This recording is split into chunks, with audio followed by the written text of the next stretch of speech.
Bosquejos, un podcast en el que 4 amigos conversamos sobre la fe y la vida cristiana. Me llamo Josué Barrios y en este episodio especial me encuentro con Matías para entrevistar juntos a una invitada especial. Primero que nada, ¿cómo estás, Matías? ¿Qué tal tu semana? Muy bien, estamos a mitad de semana, así que tranqui todavía, tranqui. Todavía no estoy del todo cansado como siempre, pero bien, ¿vos cómo andás? Todo muy bien, todo muy bien. Al momento de grabar este episodio todavía no ha nacido mi hijo, entonces estamos todavía en la dulce espera. ¿Y cómo te ha ido en tu matrimonio Muy recién bien, casado? gracias a Dios. Ah, muy bien. Y los primeros meses siempre son los más lindos, creo yo, no sé. No he estado casado No, cada antes. vez se pone mejor, Bien. por la gracia de Dios. Qué bueno estar aquí contigo, Matías. Antes de iniciar la conversación de hoy, queremos recordar a las personas que nos están escuchando que si has podido escuchar los episodios anteriores o este mismo resulta de edificación para ti, puedes suscribirte al podcast de tu plataforma favorita y correr la voz con tus amigos. También puedes seguirnos en nuestros perfiles en Instagram y Facebook como Bosquejos Podcast. Hoy tenemos el privilegio de tener con nosotros a Patricia Namnun. Ella es la coordinadora de iniciativas femeninas de Coalición por el Evangelio. Sirve en el Ministerio de Matrimonios y de Mujeres y es diaconisa en la Iglesia Bautista Internacional en la República Dominicana. Ella es graduada del Instituto Integridad y Sabiduría y tiene un certificado en ministerio del Southern Baptist Theological Seminary a través del programa Seminary Wife Institute. Ella ama enseñar la palabra a otras mujeres y está felizmente casada con Jairo desde el 2008 y juntos tienen 3 hermosos hijos, Ezequiel, Isaac y María Esther. Puedes encontrarla en Instagram y YouTube. Es un privilegio enorme tenerte con nosotros, Patricia. Bienvenida. ¿Cómo estás? Gracias, muchas gracias Josué y Matías por la invitación. La verdad que para mí es un privilegio tener este tiempo y conversar con ustedes. Y me encanta, como decía, que esto es una conversación entre amigos y así yo me siento, ¿verdad? Ok, Vamos a hablar nos entre alegra. amigos aquí. Bien, y es la idea, así que comencemos nomás con la conversación. Y la primera pregunta va a venir por el lado de la feminidad y especialmente del feminismo. Hay demasiadas voces, demasiadas corrientes que dicen desde diferentes perspectivas, abordan este tema. Entonces, ¿por qué es importante o por qué crees vos que es importante hablar en este momento sobre la feminidad bíblica? Sí, tú sabes que eso con lo que tú comenzaste diciendo es totalmente cierto. Nosotros tenemos muchas voces a nuestro alrededor que muchas mujeres, incluyendo mujeres creyentes, hemos estado buscando para definir lo que es la feminidad y estamos buscando esa definición de feminidad bíblica en los lugares incorrectos. Uno de esos lugares que a veces tú encuentras a las mujeres buscando esa definición de lo que es ser mujer y a veces se nos hace difícil pensarlo de esta manera, pero es una realidad. Las mujeres buscan esto, por ejemplo, a través de sus circunstancias difíciles que han vivido. A veces las mujeres permiten que eso moldee y le dé forma a cuál es su significa. Quizás yo he tenido una mala experiencia en mi pasado o he visto a mi papá, por ejemplo, teniendo un mal modelo con mi mamá y yo comienzo a darle forma a lo que yo entiendo a través de eso que significa ser mujer.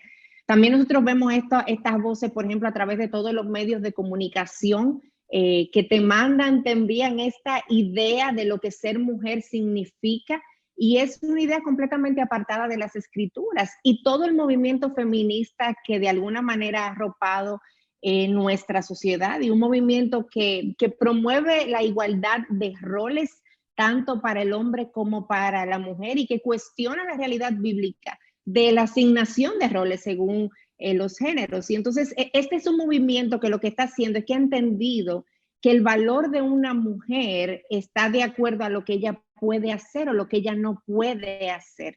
Y es algo contrario completamente a las escrituras. Y si te pudiera decir algo más también, es que necesitamos hablar de esto porque esto es un movimiento que no solamente nosotros lo vemos afuera como sociedad, es un movimiento que lo vemos con sus ideas infiltradas aún dentro de la iglesia, aún dentro de mujeres cristianas que las escuchamos promoviendo el empoderamiento de la mujer, la idea de que la mujer puede hacerlo absolutamente todo.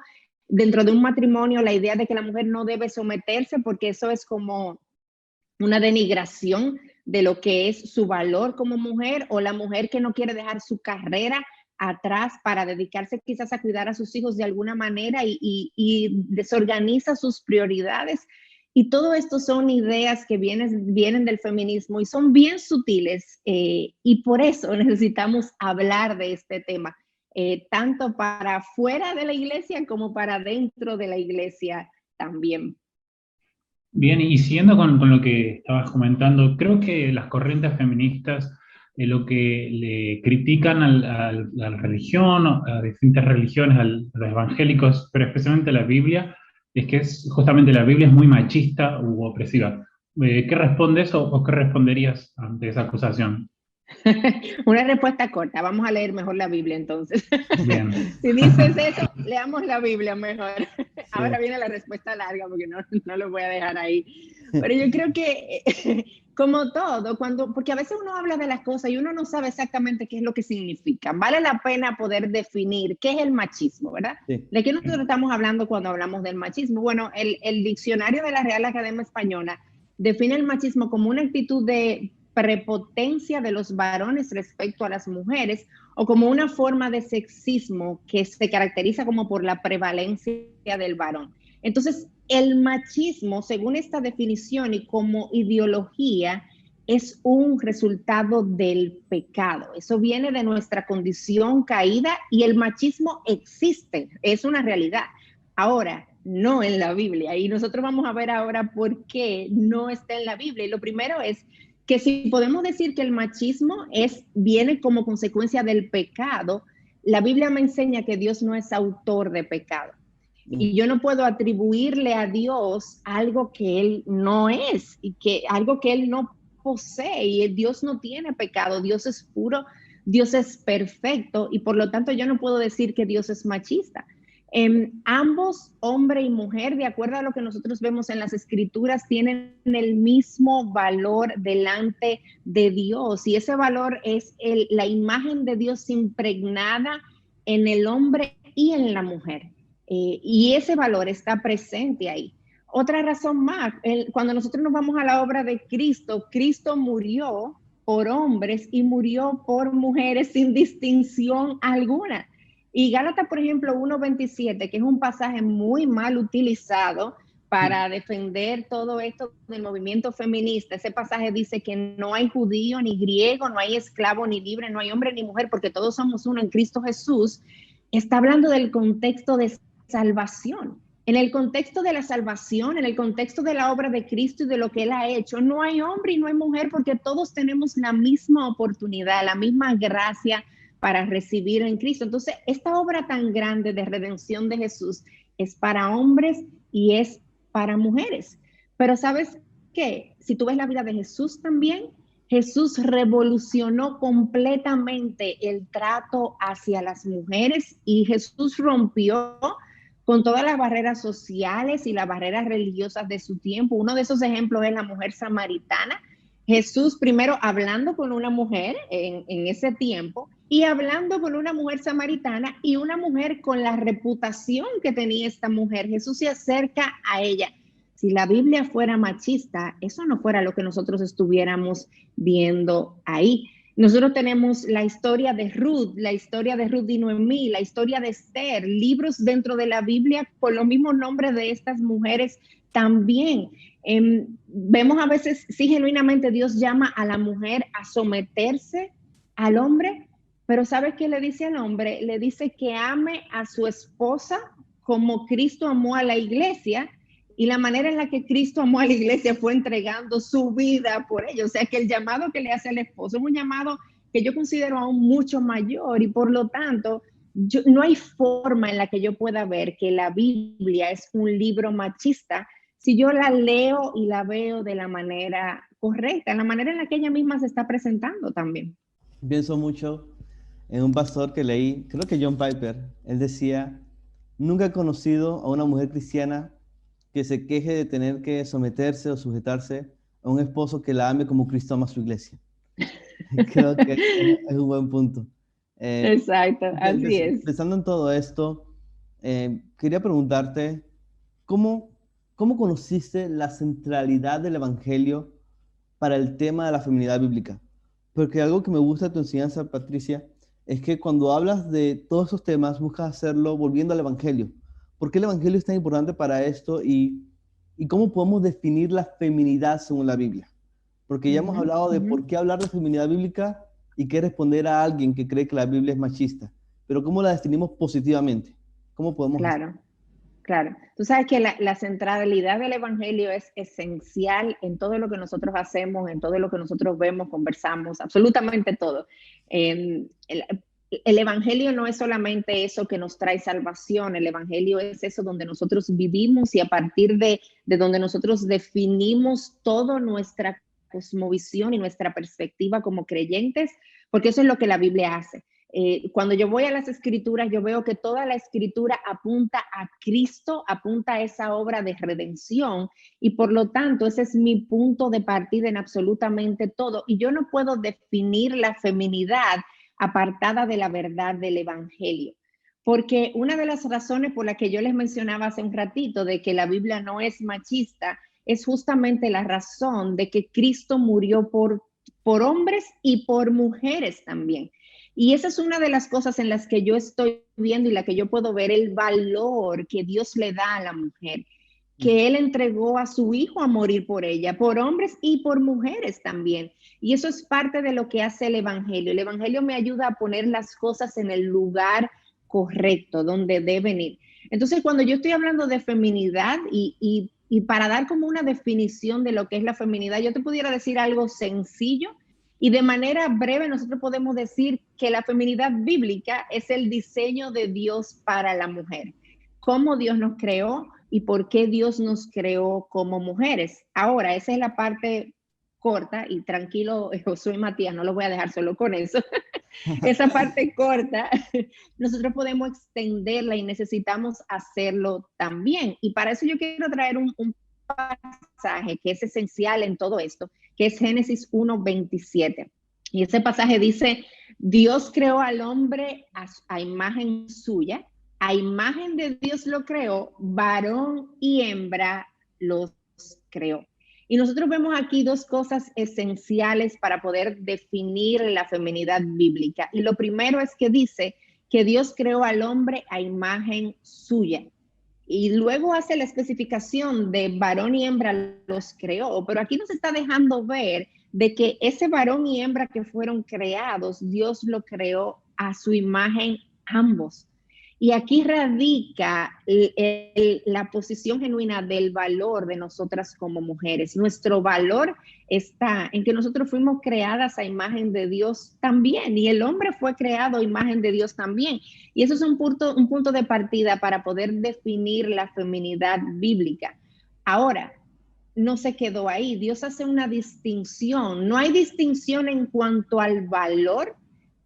Él dice que Dios creó al hombre a imagen suya, y aquí es como un lenguaje un poco genérico, pero luego Dios dice, varón y hembra los creó. Dios distingue a estos seres humanos, dos seres distintos, uno varón y otro hembra. En otras palabras, hombre y mujer, ¿verdad? Son de igual valor conforme a su diseño, pero tienen roles diferentes porque Dios diseñó que fuera el trabajo complementario de ambos, del hombre y de la mujer, lo que hiciera que su imagen se reflejara de una manera más completa y de una manera más perfecta. Entonces, yo ya sé que hay una distinción que Dios mismo ha hecho, pero no es en valor, porque aquí vemos que ambos tenemos la misma imagen, sino que es una distinción en cuanto a los roles. Y a lo largo de las escrituras nosotros podemos ver esa distinción de roles dentro de la iglesia, dentro del hogar también. Pero otra vez, no es una definición de valor, es una definición del rol de la mujer de acuerdo al diseño de Dios, porque el valor no está en mi rol, el valor está en mi identidad en Cristo, en quien yo soy en Él, en lo que Dios ha depositado en mí. Y aquí es donde a veces está la diferencia entre muchos, en esa parte de ahí.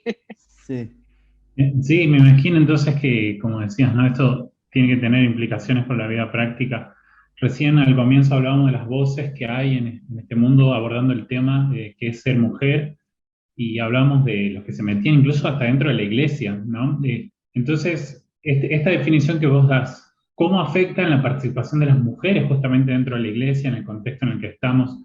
La pregunta creo que la que todos tienen en su cabeza es entonces, ¿en qué puede servir la mujer? ¿Qué pueden hacer las mujeres entonces? Porque si la gente escucha todo esto de feminidad bíblica, y yo a veces me hago la pregunta de por qué piensan que diferencia de roles significa que la mujer no puede hacer nada, que la mujer no tiene ningún papel que jugar dentro de la iglesia o en su servicio al Señor. Y eso es totalmente opuesto a lo que nosotros encontramos en las Escrituras. Mira, hay una frase de Gruden que a mí me gusta mucho, que él dice que igual valor, igual honor, igual individualidad e igual importancia no requiere que las personas tengan los mismos roles o la misma autoridad. Y eso es una verdad que nosotros la vemos en las Escrituras y la vemos afuera en la sociedad también. Lo que pasa es que en la sociedad no nos molesta tanto. Nuestro problema a veces es con la iglesia y con la Biblia, y lo que la Biblia dice. Pero esta distinción de roles, esta distinción de autoridad, nosotros la vemos afuera y no nos molesta. Al contrario, nos parece que trae orden, nos parece que trae estructura. Pero cuando la vemos dentro de la iglesia, la vemos entonces como opresiva, o algunos la ven como de una manera opresiva o que una manera que aplasta el valor de la mujer. Y la verdad es que no es de esa manera, porque otra vez, el valor no lo define mi rol, y eso es algo que yo debo tener en cuenta. Yo no puedo decir que un jefe en un trabajo entonces tiene más valor como persona que su secretaria. Y eso es lo que muchas veces tú dejas implícito, lo que pasa es que no lo muestras de esa manera. Pero cuando yo me voy a la iglesia, Dios ha hecho una distinción de roles dentro de la iglesia. Y Dios ha definido en su palabra que el hombre tenga el liderazgo dentro de la iglesia. Y una de las áreas más específicas y que a veces trae más controversia es a nivel del pastorado. En el pastorado donde la Biblia enseña, y es algo que yo creo firmemente, que la Biblia enseña que la mujer no está llamada a ser pastora. Entonces aquí nosotros vemos aún dentro del pueblo cristiano una diferencia en cuanto a esto. Y hay un pasaje que para mí es importante, que es 1 Timoteo 2:12, que dice: yo no permito que la mujer enseñe ni ejerza autoridad sobre el hombre, sino que permanezca callada. Y es un pasaje que ha creado cierta discusión y a un cierto malestar entre las mujeres. Y es bueno que tomemos un tiempecito en poder aclarar esto, porque nosotros estamos llamados a ser intérpretes, intérpretes fieles de las Escrituras, pero hablemos un poco de esto. Mira, esta declaración que Pablo está haciendo aquí se da en el contexto de lo que son las instrucciones apostólicas de Pablo a la iglesia para ordenar la práctica de la iglesia cuando la iglesia está reunida. Entonces, en ese contexto, Pablo prohíbe dos cosas. Uno, Pablo prohíbe a las mujeres que no se le permite enseñar públicamente las Escrituras o la doctrina cristiana a los hombres en la iglesia, y el contexto te deja ver que es de estos temas que están hablando. Y dos, las mujeres no pueden ejercer autoridad sobre los hombres en la iglesia. Y eso es algo que nosotros vemos ahí. Las mujeres, esa es la prohibición que está haciendo Pablo en el contexto de estos versículos. El rol de la mujer como autoridad en la iglesia, el rol de la mujer enseñando a otros hombres en la iglesia. Entonces, eso vemos aquí. Ahora, las mujeres que enseñan a otras mujeres, que enseñan a los niños, eso no es de lo que se está hablando aquí, y tampoco se está hablando de un papel de autoridad de la mujer, o tampoco se está prohibiendo que la mujer pueda tener cierto rol de autoridad fuera en la sociedad. Eso no es lo que está hablando este pasaje. Este pasaje se está limitando al contexto de la iglesia reunida. Entonces, yo tengo ese pasaje, pero yo también tengo a Tito 2, que me enseña y me abre como una sombrilla de posibilidades de lo que las mujeres pueden hacer. Y nosotros vemos aquí que las mujeres, entonces, la mujer no puede ser pastora, pero la mujer puede enseñar a otras mujeres, puede dirigir grupos de discipulado de mujeres, puede enseñar a jóvenes, puede enseñar a niños, la mujer puede estar en la escuela dominical, la mujer puede servir como consejera también, la mujer puede incluso ser diaconisa dentro de una iglesia. Nosotros tenemos en Romanos 16 del 1 al 2 el ejemplo de Febe, que era diaconisa, y entonces eso nos da a nosotros, nos abre la puerta y nos dice, ok, en la Biblia aparece una diaconisa, entonces las mujeres pueden ser diáconos también, servidoras de mesa y ayudadoras dentro de lo que es la iglesia. Las mujeres pueden estar en grupos de matrimonio junto a su esposo y bajo su liderazgo servir ahí también. Entonces hay un montón de cosas que la mujer sí puede hacer, pero no nos gusta que nos digan que no puedo ser pastora. Eso es lo que quiero. Ese es el pleito de muchas mujeres. Lo único que yo quiero es ser pastora. Y el pastor Sujel Michelén tiene una frase que a mí me gusta mucho, que él dice que cada vez que le preguntan que si la mujer entonces no puede ser pastora, ¿qué puede ser la mujer? Y él dice lo mismo que pueden hacer todos los otros hombres que tampoco pueden ser pastores, porque tampoco todos los hombres están llamados al pastorado. Entonces, ahí vemos todas las cosas que la mujer sí puede hacer, respetando y en sumisión al diseño de Dios y al liderazgo que Dios mismo ha establecido.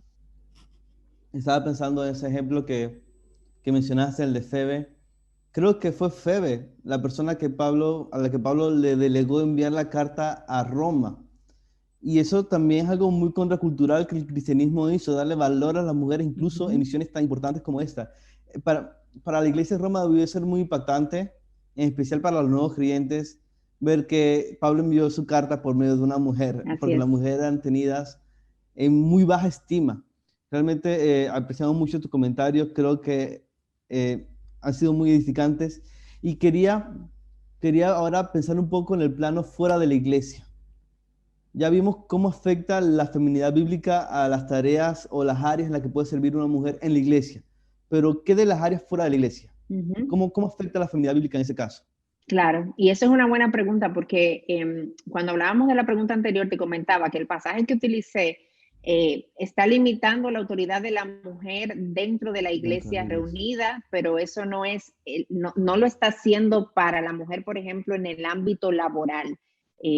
Ahí no se está haciendo esa distinción. Y la verdad es que la mujer, la Biblia habla extensamente sobre el rol de la mujer en el matrimonio, en la iglesia, pero no aborda el rol de manera tan específica de la mujer dentro del ámbito secular, dentro del ámbito laboral. Y nosotros sí tenemos ejemplos en las escrituras de mujeres comerciantes. Por ejemplo, la mujer de Proverbios 31 fue una mujer comerciante en el Antiguo Testamento, y en el Nuevo Testamento nosotros tenemos el ejemplo de Lidia. Y vemos también en las escrituras mujeres que con sus recursos apoyaban el ministerio, como vemos en Lucas 8. Y entonces, en la palabra nosotros encontramos mujeres activas laboral y ministerialmente que estaban aportando y sirviendo a su entorno y sirviendo a su alrededor. Entonces, yo personalmente entiendo que en el mundo laboral, por ejemplo, la mujer puede estar en una posición superior a un hombre en una posición laboral. Lo que esa mujer que es creyente debe hacer es sabiamente poder expresar su liderazgo y sus órdenes de una manera que no sea ofensiva para esa figura masculina que ella tiene debajo a nivel laboral. O sea, yo puedo aún respetar y honrar el diseño de Dios del hombre como líder, a pesar de que yo estoy en una posición de liderazgo, quizás en un trabajo o en una empresa, al yo buscar las opiniones de esos otros hombres que están trabajando conmigo, al yo moverlos quizás a tomar la iniciativa también en ciertas cosas, a respetarlos en mi manera de hablar, en mi manera de expresarme hacia ellos, porque ahí yo puedo ver también esa feminidad puesta en acción, a pesar de que a nivel laboral yo estoy en una posición de autoridad quizás, o en una posición de liderazgo, con otros hombres debajo de mí en cuanto a roles y funciones en esa área también. Ahora, algo que necesitamos tener en cuenta es que dentro de la feminidad nosotras debemos reconocer que para una mujer que está casada y para una mujer que tiene hijos, su hogar, su matrimonio, sus hijos son una y deben ser una prioridad por encima de cualquier posición laboral que ellas tengan. Eso no quiere decir que la mujer que está casada o que la mujer que tiene hijos no pueda trabajar. Claro que sí, no hay una guerra entre que la mujer te casaste, bueno, despídete de tu trabajo, más nunca vuelves a trabajar porque ahora tienes un esposo. No, la mujer puede hacerlo, hay un contexto para hacerlo, hay una forma de hacerlo. Pero cuando las prioridades están correctamente puestas para una mujer, cuando ella haga todo lo demás va a tomar su lugar. Entonces yo voy a saber que yo no puedo sacrificar eso que Dios me ha llamado a darle prioridad por encima de mis deseos de progreso en mi carrera o en mi profesión. Entonces ahí entra la feminidad en lo que es ese otro mundo para una mujer, en un mundo laboral que definitivamente sí puede hacerlo, pero teniendo en cuenta el diseño de Dios de ella como mujer, el diseño de Dios para el hombre también que trabaja junto a ella y la prioridad que Dios da al matrimonio y a la crianza de los hijos para las mujeres también. Y siguiendo un poco en eso, creo que no estaba dentro de las preguntas, pero me surge ahora. ¿Vos crees o qué pensás de que el diseño de Dios, en cuanto a esto de lo que recién hablábamos, puede o no puede guiar la elección de una mujer a la hora de elegir una carrera, por ejemplo, o a la hora de aceptar ciertos trabajos? Esa es una muy buena pregunta y es una pregunta que genuinamente se ha discutido bastante. Yo entiendo personalmente que hay trabajos que son muy específicos y que requieren ciertas cualidades de manera muy especial en las que Dios ha dotado a los hombres de alguna manera y que no lo ha hecho con las mujeres. Y muchos trabajos, pienso también en muchos trabajos, por ejemplo, que requieren una fortaleza física que la mujer en su naturaleza no tiene. La mujer puede desarrollarla, claro, yendo al gimnasio y todo lo que tú quieras, pero hay una fortaleza física que Dios le ha dado al hombre. Dios ha hecho al hombre fuerte de alguna manera en cuanto a su estructura muscular y demás. Y hay trabajos que se basan en esa fortaleza que la mujer de manera natural no tiene. Entonces yo creo que eso va a influir en mi decisión en cuanto al área laboral también que yo vaya a dirigirme, la carrera que yo vaya a tomar también. Ahora, por el otro lado, quizás no yéndome tanto al extremo como me fui ahora, quizás nosotros vemos la idea de que, bueno, si la mujer quiere dedicarse a su casa y a su trabajo, pues quizás debería tomar una carrera que le permita en un futuro poder hacer eso. Yo creo que sí, que eso es cierto, pero yo también creo que se pueden ir haciendo ajustes sobre la marcha. Quizás yo estudié y soy doctora de profesión y mi carrera me demanda mucho y yo soy creyente y yo quiero dedicarme a mis hijos y en mi soltería pues estuve 100% dedicada a mi trabajo y a la iglesia, pero ahora en mi matrimonio, porque entiendo la prioridad de Dios para la mujer en su hogar y la mujer con sus hijos, entonces yo hago los ajustes que sean necesarios para yo poder vivir de una manera adecuada el diseño de Dios. Entonces, de alguna manera se podría decir que la feminidad no luce de la misma manera, la feminidad bíblica no luce de la misma manera en todas las mujeres, dependiendo de la etapa o de su vida, o eso, no sé, ¿lo pensás así? ¿Cómo lo pondrías? Sí, exacto. En ese sentido, sí, como tú dices, pero hay un sentido donde sí, porque todas nosotras como mujeres estamos llamadas a vivir bajo el diseño de Dios para nosotras como mujeres, y ahí no hay diferencia. En cuanto al diseño de Dios, la distinción de Dios de hombre y mujer, la distinción de Dios en cuanto a los roles, eso es igual para todas. Ahora, ese es el color, pero ahora vienen los matices. Y los matices que vienen de ese mismo color tienen mucho que ver con la etapa de la vida en la que yo me encuentre, porque vivir mi feminidad en la soltería no necesariamente va a lucir de la misma manera que en la que vaya a lucir para mí, que estoy casada como esposa. Entonces ahí están los diferentes matices, pero todos esos matices se desprenden de un solo color bajo el cual nosotras todas estamos, y es el llamado a vivir el diseño de Dios para mí como mujer. su diseño en los diferentes roles dentro de la iglesia, dentro del hogar también, con sus diferentes entonces matices en cada etapa de la vida en la que yo me encuentre. Y feminidad no significa que a todas nos debe gustar el rosado, y porque la feminidad bíblica, hay que ser toda feminidad bíblica, entonces todas tenemos que andar con flores en la cabeza y vestidas de rosado también, porque eso es igual a feminidad. Eso no es lo que significa la feminidad bíblica, y no es de esa manera en la que nosotras tenemos que buscar lo mismo, sino tenemos toda la misma meta, vivir bajo el diseño de Dios. Y de esa manera entonces yo voy a traer gloria a su nombre. Amén, amén.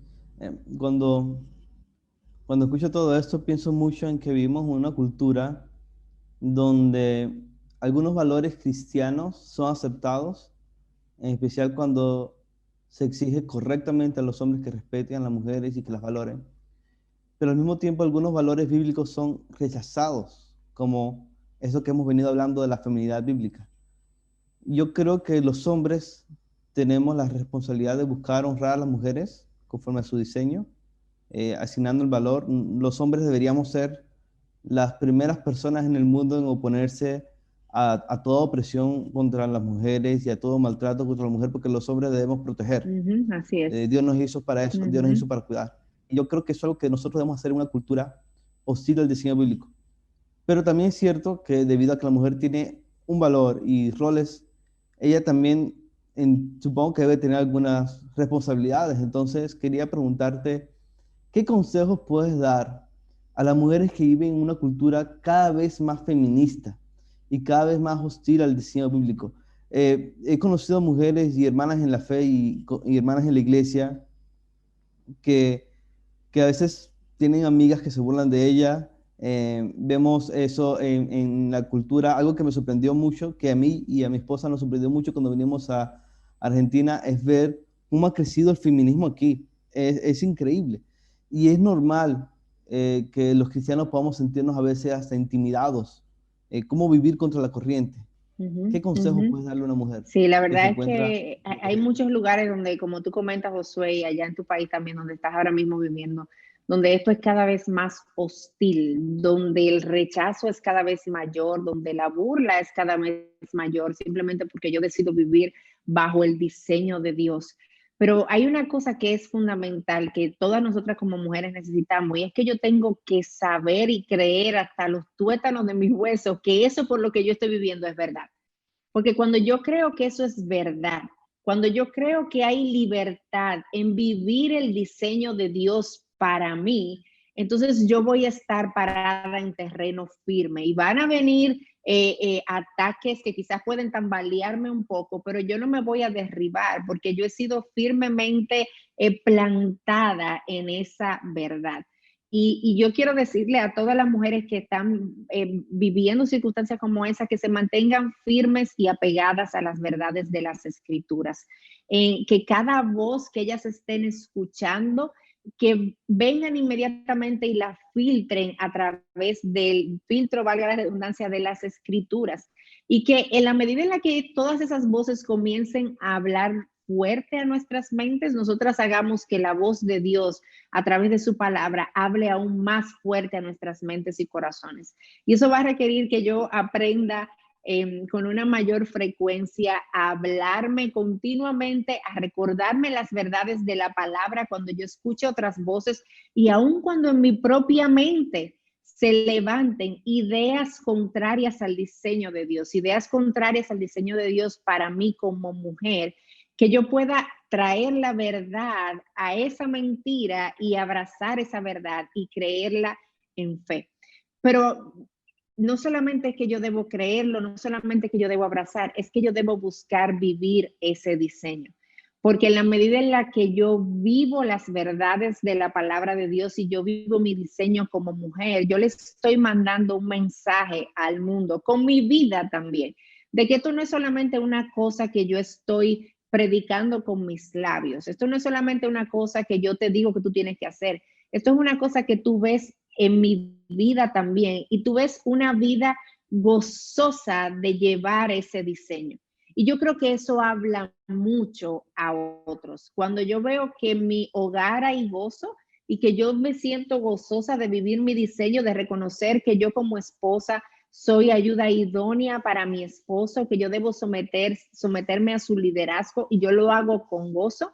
Yo estoy mandando un mensaje, mi vida está mandando un mensaje a los que ven de afuera también. Cuando una joven que está en la universidad trata a los demás amigos que están a su alrededor y lo hace con respeto, lo hace en un reconocimiento de su liderazgo como hombres y busca su opinión y los ayuda, les sirve y esa mujer está procurando nutrir a otros como parte de ese diseño que Dios nos ha dado como mujeres, de poder nutrir a otras, de ser dadores de vida también en todos los sentidos. Nosotras estamos cumpliendo nuestro diseño y estamos cumpliendo en nuestro rol, y cuando lo hacemos de manera gozosa, pues estamos trayendo luz a un mundo que está lleno de oscuridad y lleno de hostilidad en cuanto a las verdades bíblicas. Genial, muchísimas gracias, Patricia. Creo que con eso hemos tenido un buen pantallazo acerca del tema y creemos que en vos y en otras páginas y en otras personas también pueden encontrar información más profunda. Realmente ha sido un gozo poder tenerte con nosotros en este episodio especial y estamos orando para que el Señor te siga usando de la misma manera. Gracias, muchas gracias por la invitación. Para mí fue un privilegio. No, por favor, para nosotros. Por último, a las personas que nos están escuchando, también les queremos agradecer por estar escuchándonos, estar ahí acompañándonos y les pedimos, les invitamos a que lo compartan y nos sigan en las redes sociales, en Instagram, en Facebook, en Twitter o en nuestra página web. También pueden escuchar nuestros episodios en Spotify y en cualquiera de sus plataformas favoritas. Nos vemos.